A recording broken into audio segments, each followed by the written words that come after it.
deui ngahanca deui tur ngahibur deui wargi Dahlia dina radiona sewang-sewangan ku bidangan dongeng Sunda ti Dahlia anu dijomantarakeun 3 Lurah 101,5 FM Radio Dahlia dina cecer carios si Komsleng Wilujeng ngadangukeun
wargi Dahlia barjaya sareng Jaka Sumbing tetela gagal kanggo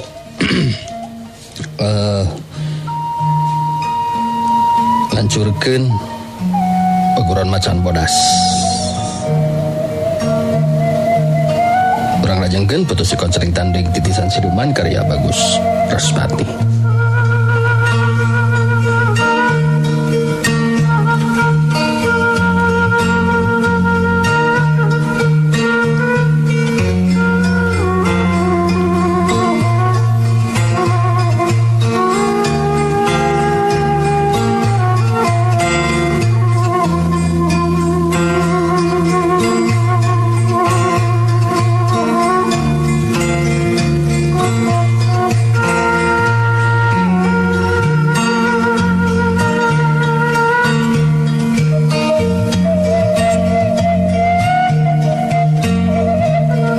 Wargi Dahlia urang tinggalkeun heula kaayaan di paguron macan bodas, caturkeun harita kaayaan di alas waringin. Sigarang larang jeung Nyai Wulung narima kadatangan Barjaya jeung Jaka Sumbing anu geus gagal dina ngalaksanakeun pancena. Nyai Wulung kawilang hanjelu hatena. Harita ngabagikeun paneteupna ka Barjaya jeung Jaka Sumbing, terus nyarita negrakeun rasa kahanjeluan hatena.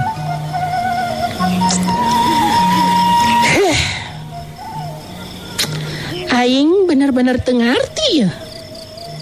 Ajen kasakten siluman bete mampu ngungkulan si Kamprong nu sasatna manusia.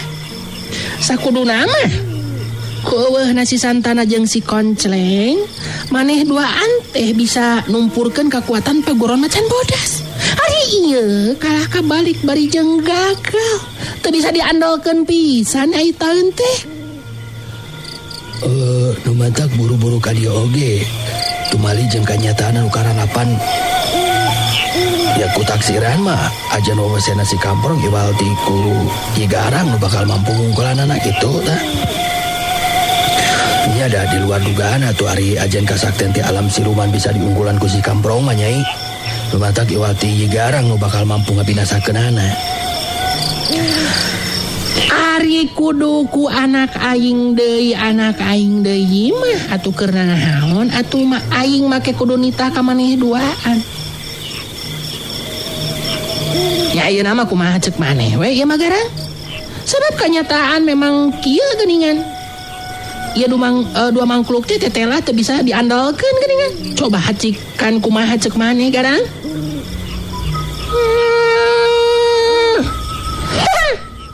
Mandan teu kudu ngambek sia.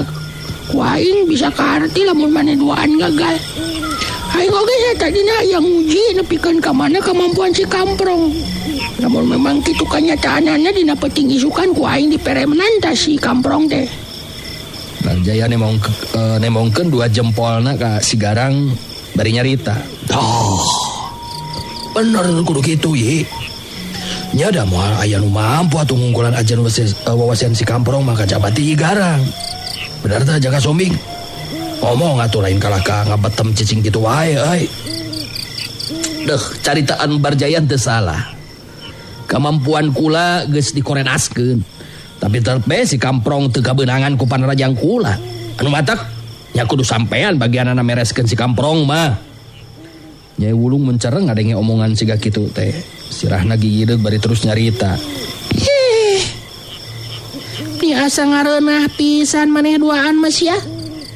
Geus gagal ngalaksakeun parentah ayeuna jadi balik deui ka anak aing. Tapi lamun memang maneh boga niat anu saperti kitu, nya eta mah kumaha maneh Garang? Ngan mangkluk jika si Kamprong memang teu bisa lila-lila diantepkeun, kudu buru-buru dipodaran. Sabab lamun lila-lila diantepkeun cenah hirup, pastina oge bakal ngabahayakeun ka pihak urang. Komo lamun si Santana jeung si Koncleng geus aya deui mah pasina pihak Paguron Macan Bodas beki kuat we kaayaanana Garang. Matak petinggi sukan ku aing bakal diperenan. Ngan maneh duaan kudu ngabantu aing sia. Ngabantu ngamankeun si Injanya jeung Hambali. Sabab eta mangkluk anu diiwalkeun ulah dipodaran malin kitu. Dahin dari mana Barjaya masih kena penasaran ya tah yang kasih Injani ya. Is atuh puguh we ye. Eta mah moal poho sok sanajan nepikeun ka ira bae oge. Puguh bogohna ge teh bareto hayang tiba heula.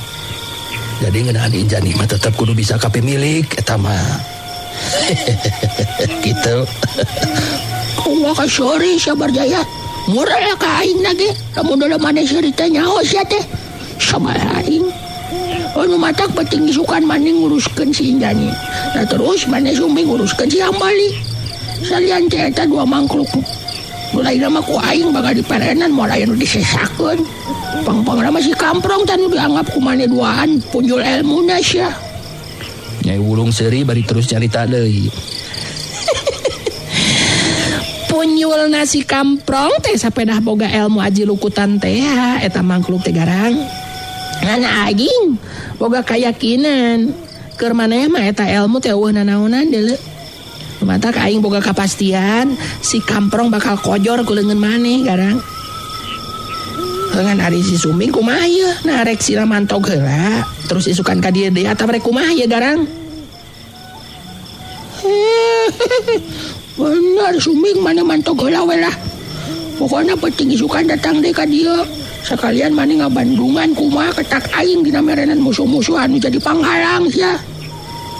Ya ari kitu mah atuh ayeuna kula pamit heula ye. Pamit mundur kula rek mungkur ye. Les ngirim Jaka Sumbing alias Raden Buana Sumbing leungit tina teutepan. Si Garang larang neuteub seukeut ka Barjaya bari terus nyarita. Monggo salamanya oge leurekeun ka itu Barjaya, moror ka itu. Malaksanakeun parentah nu kitu patut oge teu balul sia mah. Geus ku aing dibereskeunana ieu mah dina petinggi sukan. Sok molor ka itu. Sabaraha aing dalana bebenguk maneh teh lila-lila teh aya di dieu teh nyaho sia. Mantog sia molor ka itu. Nyampura we dah kumaha atuh. Beungeut kuring mah geus dituna siga kieu ye. Yang terusang be eta pancen teh geus diupayakeun sakuat taraga. Nganya kitu teh ada kumaha atuh upaya mah geus dilakukeun ku kuring teh ye. Tapi ingkil kejadianana. Untung lebang ngomong ayeuna malah menggeus leurekeun heula ka ditu Barjaya sia. Untung maneh dibaturan ku si Sumbing.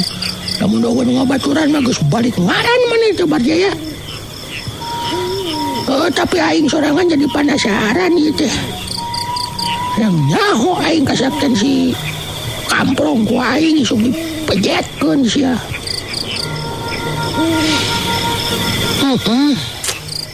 Cen aing oge Garang ieu teh ngarasa penasaran deui. Nah bener gitu maneh teh bakal mampu ngelekeun si Kamprong.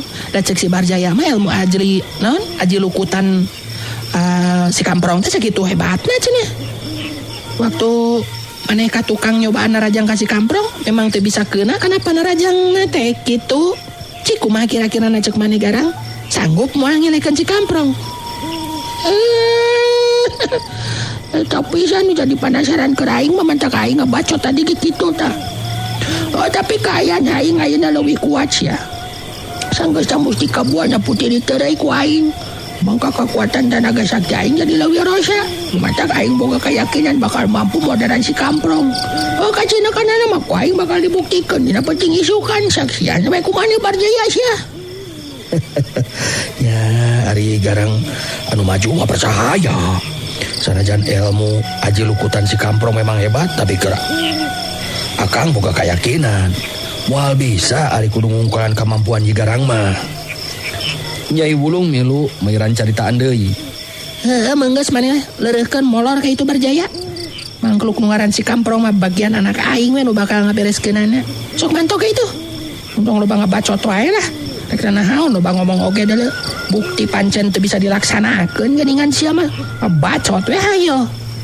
Ya orang kumaha atuh dipaksakeun oge kana kacilaka Nyai. Geus kitu mah Barjaya terus init rek ngadon leureuh heula anu jelas dina peuting isukan sigarang larang anu bakal turun tangan langsung geusan ngagempur kekuatan paguron macan bodas.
Tinggalkeun heula kayaan di alas waringin.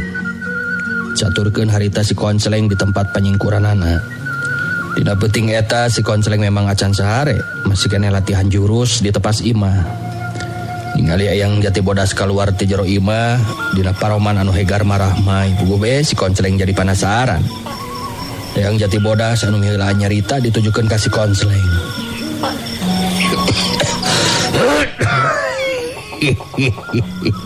Jauh kaya anjang sandanya anu jadi injo ayeuna mah geus leupas dina bahaya. Ayeuna mah karinuan sadar we. Jadi ayeuna mah urang tong sarempang deui. Syukur alhamdulillah tuh ya. Abdi nganuhunkeun ye kana pitulung salira Eyang nu tos nyalametkeun jiwana pun inju.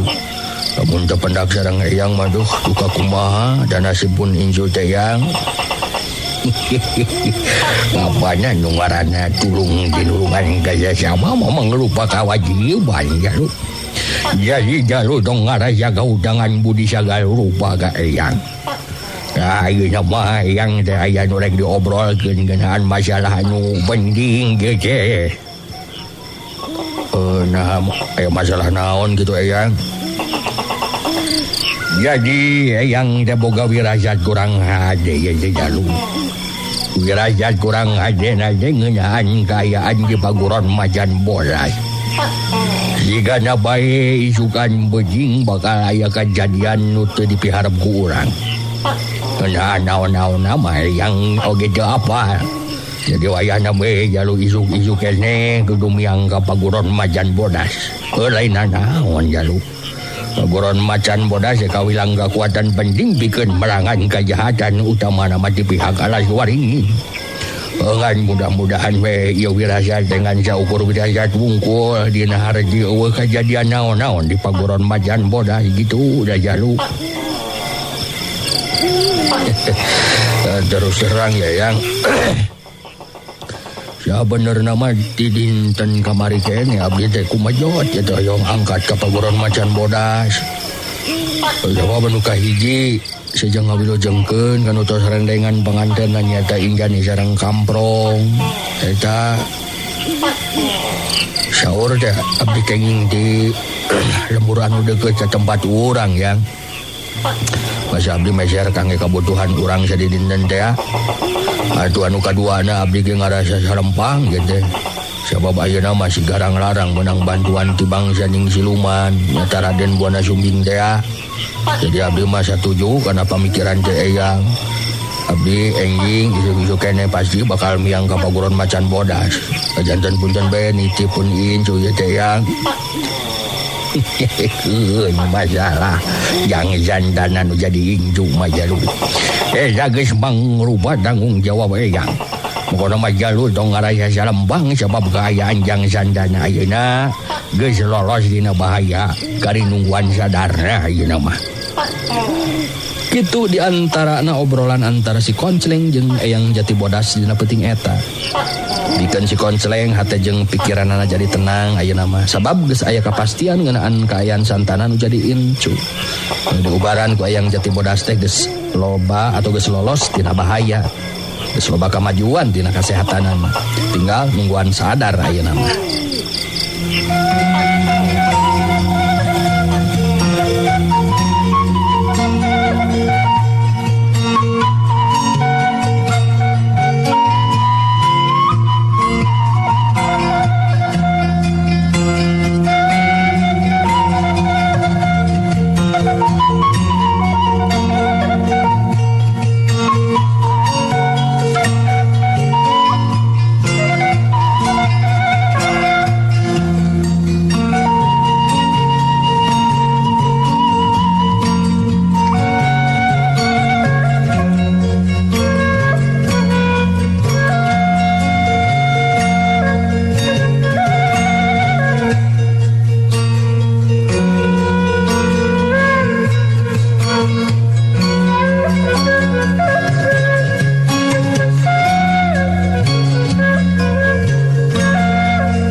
Wargi Dahlia.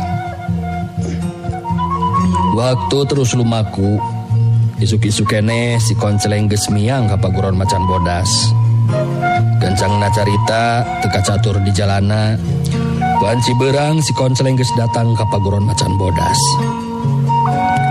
Satu tasna silih bagiakeun sakumaha mistina harita si Koncleng keur ditanggap obrolanana ku Hambali jeung Injani kitu deui si Kamprong katut Nyai Garniti. Oge teu tinggaleun Mang Odek nu kabeneran aya di dinya. Kakarak harita aya kasempetan anu hade keur si Koncleng ngajelaskeun ngeunaan kaayaan santana nu jadi incuna anu aya di tempat panyingkuranana anu tangtu be si Koncleng teu bisa ngajelaskeun di mana tempat panyingkuranana sabab memang kitu amaratna ti Eyang Jati Bodas. Jadi itu kaayaan santana nu jadi incun teh Hambali. Jadi kaayaan santana ayeuna mah geus lolos dina bahaya. Ayeuna karinungguan sadar. Atuh nu kaduana sejeng awilujengkeun kana tos rendengan pangantenan. Hampuran be kuring teu bisa nyaksian dina waktuna. Pada apa beureunan sasat kuring teh apanan keur nyingkurkeun diri. Pokona mah kuring ilu bingah jeung bagja ku aya na ieu jali sareng ieu Kamprong tos salamet. Mugi sing aya dina kabagjaan salawasna.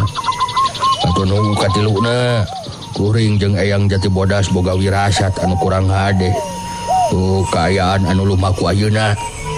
Sabab ayeuna pihak si Garang Larang menang bantuan ti Raden Buana Sumbing nu sasatna ti bangsaning siluman itu.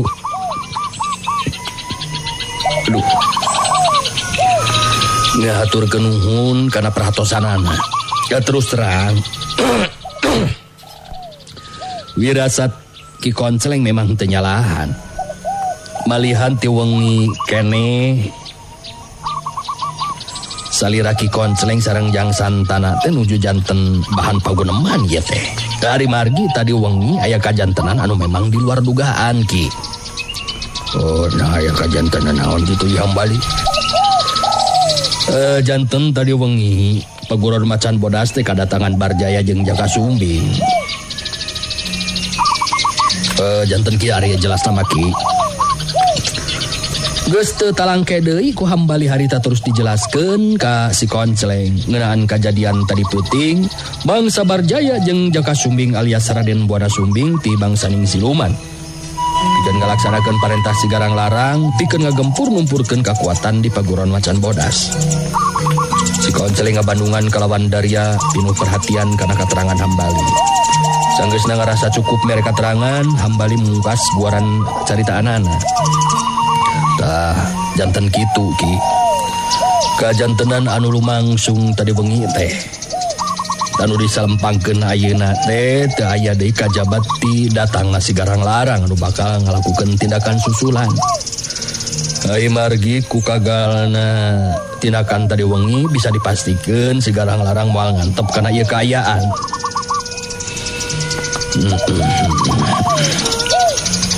Memang kasalempangan ieu Hambali kudu jadi perhatian urang sarere ieu teh. Nyari geus ngadeng katerangan anu saperti kieu mah kuring jadi aya pamikiran moal boa. Dina engke peuting si Garang Larang bakal aya datang deui ka dieu. Bener teu kitu Nyai Garniti? Diri kuring oge sarua boga wirasat teh kitu Kang Konceleng. Moal boa engke peuting si Garang Larang bakal aya datang ka dieu. Anu diharepkeun mah Kang Konceleng ulah wakamulang ka tempat panyingkuran supaya kuring kitu deui Kamprong bisa babarengan ngahijikeun kakuatan gesan ngarepan si Garang Larang. Sabab ari cek perasaan mah piraku urang tiluan teu mampu ngungkulan si Garang Larang. Nyai Garniti langsung ngajukeun usul sangkan bisa langsung jadi bahan tinimbangan keur si Konceleng. Ngadenge caritaan seperti kitu katingali si Konceleng ngahulang siga nu keur mikir. Saterusna Hambali harita ngarojong kana caritaanana Nyai Garniti bari neuteup pinuh pangharepan ka si Konceleng.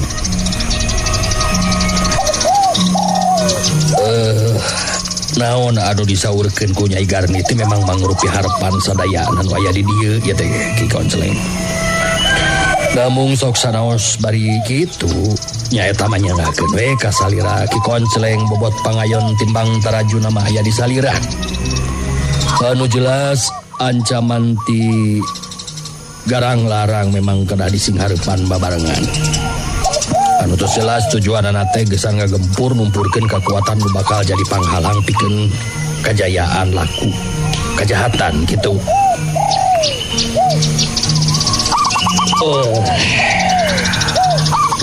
Ya naon rupi anu diomongkeun ku Nyai Garniti jeung Ieu Hambali ku kuring tiasa kaharti. Kangaranan jeung kakuatan si Garang Larang memang kudu buru-buru diungkulan.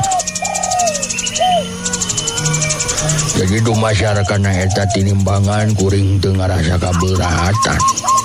Dengan mudah-mudahan be atuh urang tiluan bisa ngungkulan si Garang Larang. Dengan kudu ingat ulah maksakeun maneh jeung urang kudu tetep waspada. Kayak gitu Mang Odek. Ya bener pisan Ki Konceleng. Suka jeung sugema ka mangna oge ku ayana Ki Konceleng di dieu mang mah. Ayan mang teu ngarasa salempang teuing ayeuna teh ieu hate. Ari tos aya kasanggeman saperti kitu ti salira Ki Konceleng mah. Ya sumun da tos waktosna atuh kakuatan kajahatan teh tiasa diungkulan. Ai margi upami teu enggal diungkulan mah wah bahaya Ki Konceleng beuki namihan we meureunan jalma-jalma anu teu baroga dosa. Terus jadi korban ka kajeman pihak Alaswaringin. Malah makar Barjaya matos jelas masih kene penasaran bae ya sigana makanya Mas Injani. Panan kitu saurna tadi wengi oge susumbarna teh nya. Leres teh ieu Mas Injani. Leres Mang. Emang eta pisan anu salempangkeun ku diri abdi teh. Ari keur pihak alas waringin marupina aya 2 jalmi anu kawilang tetep jadi inceran teh. Nyaeta Kang Hambali sareng diri abdi ki. Ari Kang Hambali mah ku Nyai Wulung indungna si Garang Larang inceranna teh. Sareng abdi anu jadi inceranna si Barjaya. Janten ku ayana kitu pamugi be atuh. Ki Konceling sareng Nyai Garniti kali Kang Kamprong sing tiasa ngungkulan aja ngubesen si Garang Larang. Si Kamprong milu mayran caritaan ditujukeun ka Injani nu jadi pamajikanana.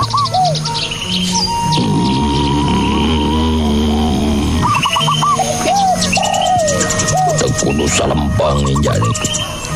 Akang boga keyakinan sanajan bener si Garang Larang boga kekuatan kasaktenan di luar dugaan. Tapi ku ngahijina tilu kekuatan besar sapira ku make teu mampu ngungkulan ka aya nu bakal singhareupan. Kitu ari keyakinan akang Bang. Kawilang tandes sikep jeung caritaan si Kamprong dina waktu harita. Si Kamprong boga keyakinan teu piraku ngahijina tilu kekuatan make teu bisa ngungkulan si Garang Larang.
Wargi Dahlia urang caturkeun di tempat sejen nyata di alas waringin. Dina waktu harita si Garang Larang jeung Nyai Wulung katut Barjaya keur baradami ngeunaan tindakan nu bakal dilakukeun engke peuting. Nyai Wulung anu harita keur kadenge cumarita. Aing satuju kana usul maneh Barjaya. Tindakan engke peuting dengan saukur ngagempur numpurkeun kakuatan paguron macan bodas hungkul. Tapi oge sakalian ngarampog pangeusi eta lembur nepikeun ka korebas harta bandana. Saterusna dina mangsana numpurkeun kakuatan di paguron macan bodas kudu aya anu diiwalkeun dina harti teu meurang diganggu. Maneh masih keneng harti Lin masalah eta mah Barjaya. Ya atuh pugu we ngarti Nyai. Anu kudu salamet teh nyata Injani da pugu eta mah kudu kabawa ku kuring. Terus anu saurang deui mah Hambali. Jadi adi lanceuk anu kudu salamet teh kitu. Sedengkeun sasana mah jelas kudu dibinasakeun. Nya bener kitu Barjaya. Jadi maneh boga kayakinan engke peuting kabehanana bakal peren ku maneh Garang. Gitu. Pangpana mah si Kamprong nu boga ilmu aji lukutan. Kumaha yakin maneh teh bakal mampu ngungkulanana,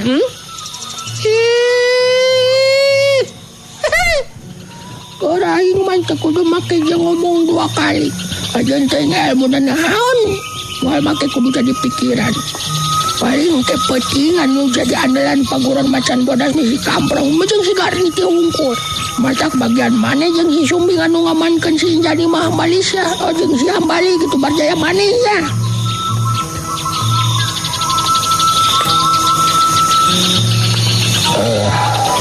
Padahal mah sanajan teu dibantu ku si Sumbing oge aringan saukur ngamankeun hambali jeung Injani mah pasti bisa kuring oge. Gitu. Sanajan ku sorangan ge ye. Jadi asana teh gitu. Teu kudu dibantu ku si Sumbing sagala rupa ge bisa lah ye.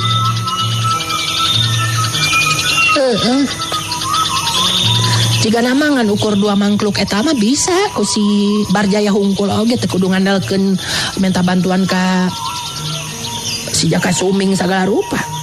Kiraku si Barjaya teu mampu yang kalak si Hambal jeung si Injani. Gitu ai ceuk aing mas ya.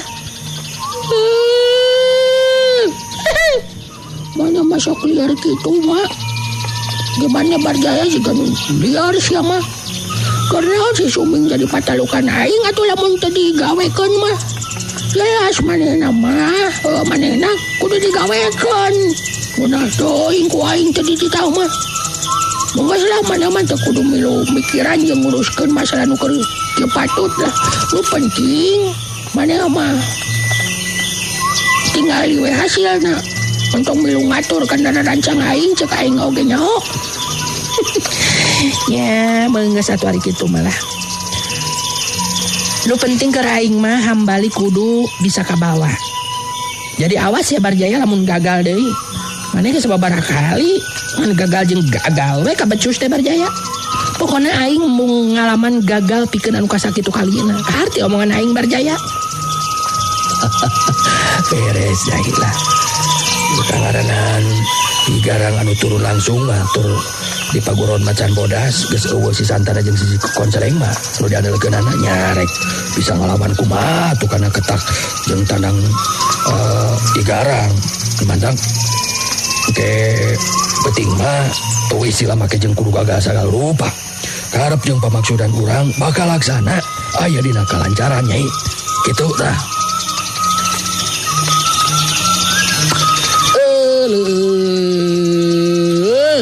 Waktos. Nah. Kayaknya kapan wargi? Aduh. Anjakal pisan kada dipungkas deui wae. Insyaallah enjing lah urang lajengkeun kumaha ketakna ieu urang alas waringin nu bade ngacurag deui ka paguron macan bodas. Urang lajengkeun enjing lah. Atas sim goreng anu mancan tugas ngaturkeun nuhun ka sadayana wargi-wargi nu mararanco teras dina Radona Sawangan, dina Facebook, dina TikTok sareng sagala rupina. Atur nuhun, hapunten dinten ieu moal tiasa kaabsen hiji-hiji dikumkeun lah kanggo sadayana. Atur nuhun pisan. Sim goreng amit mundur amit mungkur. Atur nuhun tina sadaya perhatosan hapunten tina sabudaya kekirangan kelepatan wilujeng kantun permios. Assalamualaikum warahmatullahi wabarakatuh. Panteng radio. Panteng Dahlia, enak-enak langgamnya Dahlia perunggah gogo goyang. Wargi Dahlia, cag heula, urang cageun heula. Dugi ka dieu, dongeng Sunda ti Dahlia dina dinten ieu. Dina carios si Konceleng. Tong hilap ulah dugi ka kantun. Enjing patepang dangu deui dina acara sareng tempat anu sami mung di 101,5 FM Radio Dahlia.